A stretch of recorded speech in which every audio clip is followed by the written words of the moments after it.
In the sacred age of Treta Yuga, when gods and men often shared the same air, there lived a virtuous and powerful ruler named King Trishanku of the illustrious Ikshvaku dynasty.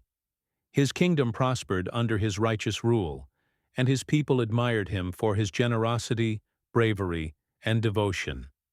Yet within his noble heart was born a wish unlike any other, a desire to ascend to heaven with his mortal body.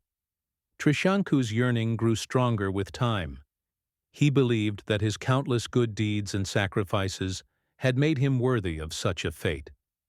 While other mortals sought salvation through spiritual liberation, he dreamt of physically entering heaven, standing among the gods as a living king. The idea consumed his mind, becoming an obsession that shadowed even his duties as a ruler. Determined to achieve the impossible, he approached sage Vashistha, his revered spiritual guide, seeking divine aid to realize this extraordinary goal. Vashistha, the calm and wise sage, understood the desire behind the king's request. Yet, being a seer of truth, he recognized the cosmic order that governed life and death. No mortal, he knew, could enter heaven in bodily form. To alter that balance would disturb the fabric of creation. The sage, bound by Dharma, refused to perform the sacred ritual. His denial, though gentle and wise, filled Trishanku with disappointment. The king's ambition, unchecked by humility, began to grow into defiance. He turned away, vowing to find another way to fulfill his wish. Believing that persistence might change destiny, he approached the sons of Vashistha, hoping they might grant what their father had declined. But the sons, filled with arrogance and pride in their lineage, saw the king's request as an insult to their father's wisdom. Angered by his insistence, they cursed him to lose his royal beauty and become an outcast among men. In an instant, the radiant king was transformed. His golden complexion darkened, his regal ornaments vanished, and he was clothed in the rough attire of a lowly wanderer. The curse stripped him not only of his form, but of his dignity and identity. The once celebrated ruler of Ayodhya was now a Chandala, shunned by his people and abandoned by fortune. Despite his fall, the flame of ambition did not fade. Trishanku, driven by an unbroken will, wandered through forests and hermitages in search of a sage powerful enough to challenge fate.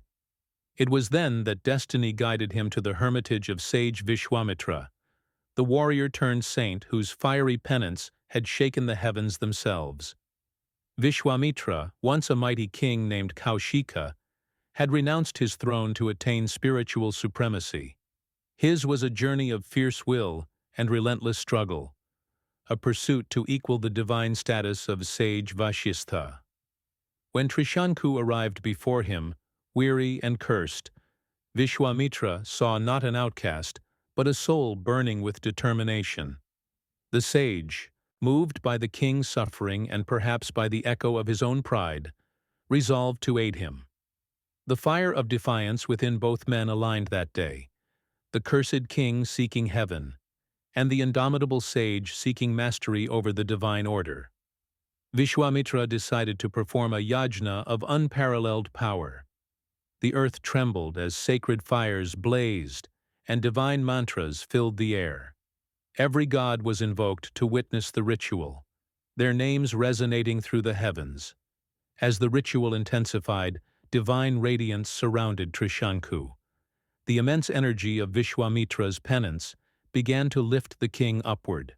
Slowly his cursed form ascended through the air, rising beyond the clouds, crossing the realm of stars, and reaching the very gates of Swargaloka, the celestial heaven.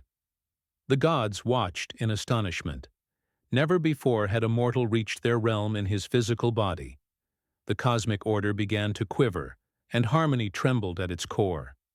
At the gates of heaven, Lord Indra, guardian of celestial balance, perceived the threat. The entry of a mortal still bound by human flesh would defy divine law. To preserve cosmic equilibrium, Indra withdrew his acceptance, and Trishanku's ascent halted. Deprived of divine grace, The king began to fall back toward the earth, his descent swift and despairing, his body burning through layers of the sky like a falling star. Vishwamitra, seeing his creation undone, was seized by an unyielding fury. His vow could not be broken. His promise could not fail. Summoning all the energy of his penance, he commanded the universe to halt. In that moment, Trishanku's fall stopped mid-air. The sage, blazing with divine might, began creating a new heaven through his own ascetic power. With his will, he formed new constellations, summoned new gods, and designed a realm parallel to Swarga, a universe forged from the determination of a mortal mind. Trishanku was placed in this new heaven, radiant and crowned, yet suspended upside down, his head pointing toward the earth and his feet toward the sky. This position symbolized the imbalance of his desire, an achievement of will, but not of wisdom. The gods, witnessing Vishwamitra's defiance, grew uneasy.